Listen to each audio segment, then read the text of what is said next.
In your internet browser of choice, in this case I'm using Google Chrome, go up to the URL by manually selecting up here or hitting Command L. Just as a note, I'm using a Macintosh for this video, so if you're using Windows or some other system, go ahead and adapt my instructions. I'm going to search for NWEA space logins. If I accidentally type login singular without the S, I'm not going to get to the right page.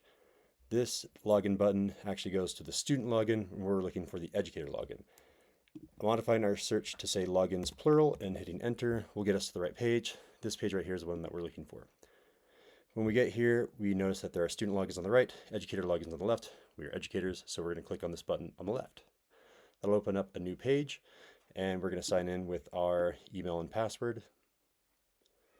Once we sign in, we see all of these different squares that we can use. We're not going to be using any of those. We're going to come up here to the top left where it says Map Growth, make a click, and then coming down here where it says Manage Test Sessions.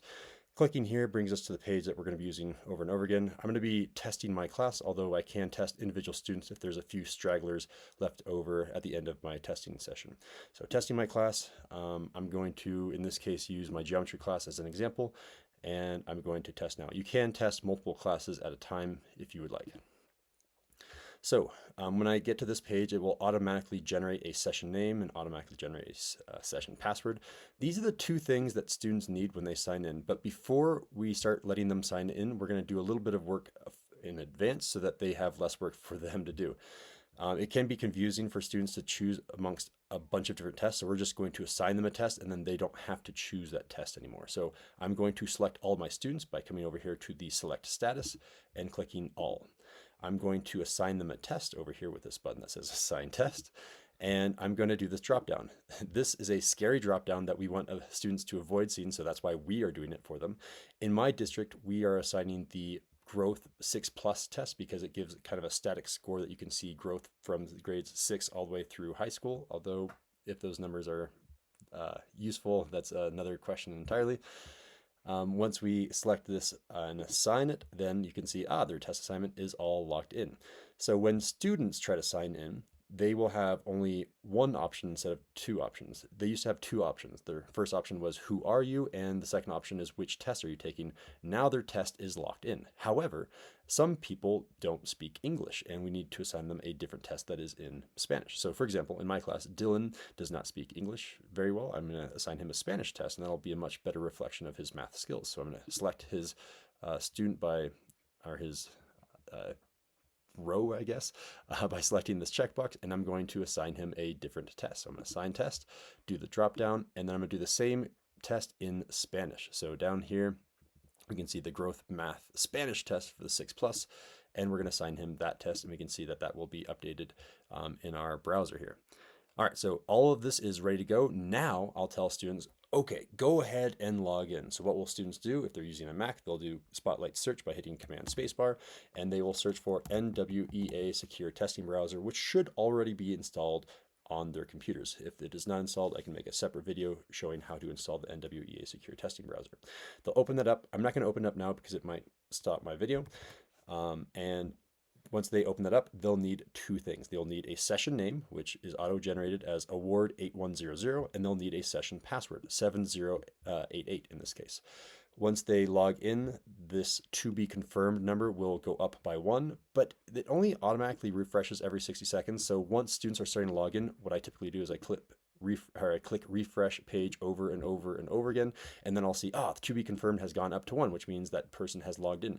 If you don't trust your students, you want to go ahead and look at their laptops to make sure that they are who they say they are, because they could, if they're Felipe, they could have chosen Evan, and you don't know that. So make sure they select the right person, that they're not taking a test for their friends, and then you can confirm them.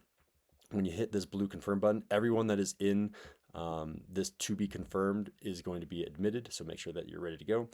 And once you confirm them, their status will change from awaiting student to testing. So that will get students into the test. As a note of problems that can happen while students are taking a test, sometimes when they open up the screen, it just loads forever and ever and ever. In that case, I would select that student and I would select an action and I would pause them. So I'd pause the student, and the student must be in the testing in order to pause them. And then I would do another action, and then I would resume them, and that usually fixes that problem.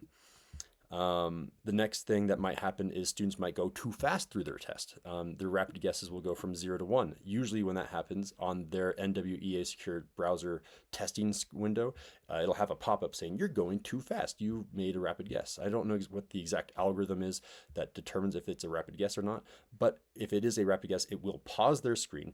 They will need to enter in this Proctor pin 2052, which is auto-generated in this case, and then they will need to be confirmed yet again in order to continue on. I noticed when I was giving this last time that when rapid guesses went from 0 to 1, there was a little box here that said they can only do this 3 times, so 2 more times. On that 4th time, I assume something bad happens, but I'm not sure exactly what that is. So just warn students that they can't make too many of those rapid guesses.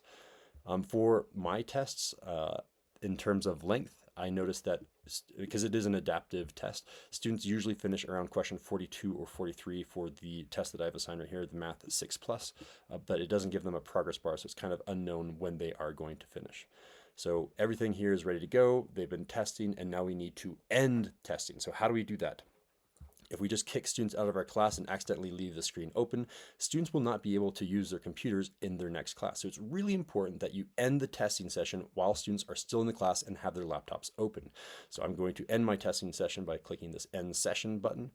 And it's interesting here. You can give yourself your own name. If you want to call it something long like, this is geometry test from January 7th or something, like I can't even type that long. Students will have to type this entire thing over again later if they want to use that. Typically, I don't even use this. I typically delete the session. Deleting the session does not delete their progress on the test. Their benchmark progress is permanently saved for like, I don't know, a month or something like that. And I'm going to delete this session so it doesn't clog up my saved tests in the past. When would you ever want to save a testing session name? Well, if you had like, I don't know, 30 students in your test assignments or different, so if you have 30 students and you have, I don't know, 5 different unique tests, and some of them have accommodations and some of them don't, and something is like really, really hard to set up the initial testing, then that's a good time to save that because it will remember what all of those conditions are. It was really easy for me to set up my testing window, so I don't need to save this. So I'm just going to go ahead and hit delete session, and I'm done. So if I want to see past sessions, you can see these are my past ones that I've been using. Those were saved. I could have deleted them, but if I reopen this one and test now, you can see that, oh, this is the one where I had all of these different test assignments and all the right accommodations and all the right tests are already assigned, but I don't want to do that one, so I'm going to end session. I think that goes over most of the basics of setting up the NWEA secure browser from the teacher's end. If you have questions, please post them in the comments below. Thanks for watching.